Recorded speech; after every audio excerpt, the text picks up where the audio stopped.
pertama, biografi Hajar Rafael Rasul Said.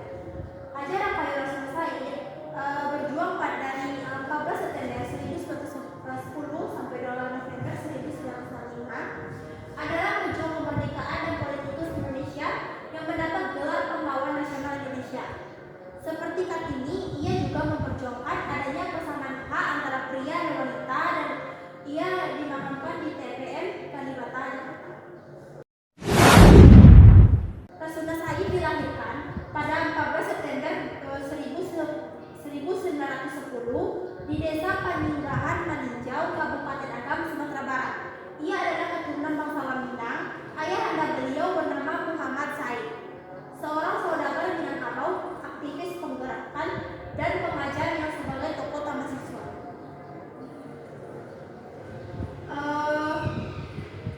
Hajar Rafael Rasuna Said merupakan salah satu perempuan yang memanfaatkan gerbang pendidikan di Indonesia. Yang mana seorang Rasuna Said ini juga aktif dalam politik, pendidikan, dan jurnalistik. Rasuna menyatakan mempertahankan hak-hak perempuan agar dapat mencapai potensi mereka dan berada pada tingkat yang sama dengan kaum laki-laki. Ia dengan berani mengkritik pemerintah kolonial Belanda dan Jepang yang telah menyengsarakan rakyat mereka, sehingga dia pun pernah dipenjara.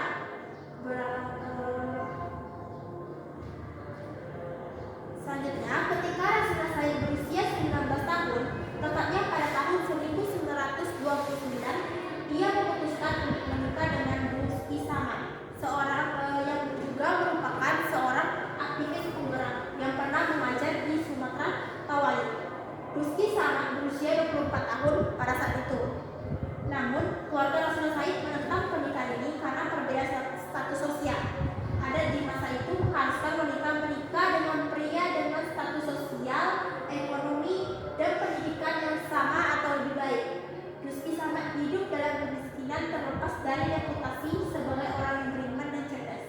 Meskipun begitu, Rasuna Said tetap pada keputusannya, dan mereka hanya menikah dan memiliki 2 orang anak, Darwin dan Auda Syah Rusky.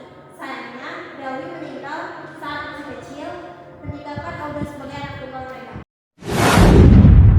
Keluarga Rasuna Said merupakan keluarga yang mempunyai kepercayaan beragama Islam yang taat.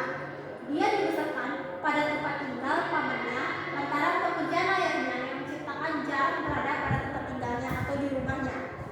Pada tahun 1923, dia sebagai asisten pengajar pada sekolah Dinia Putri yang baru didirikan, dan balik ke kampung halamannya 3 tahun setelah sekolah itu hancur dilanda gempa bumi. Dia lalu belajar selama 2 tahun pada sekolah yang berkaitan dan menggunakan aktivis politiknya serta kepercayaan dan menghadiri pidato yang diberikan sang direktur sekolah mengenai nasionalisme dan kemerdekaan Indonesia. Rasuna Said dikirimkan oleh sang ayah ke pesantren Al-Hashimiyah setelah selesai sekolah dasar, tepatnya pada usia beranjak pada remaja. Rasuna Said dianggap berani, cerdas, dan pandai. Setelah itu, Rasuna Said pergi ke Dinia Putri Padang Panjang untuk kuliah. Dia di sana bertemu dengan Rahma El-Yunusia yang merupakan seorang tokoh dalam gerakan Tawalib, kaum reformasi Islam di Sumatera Barat, lalu membangun gerakan Tawalib.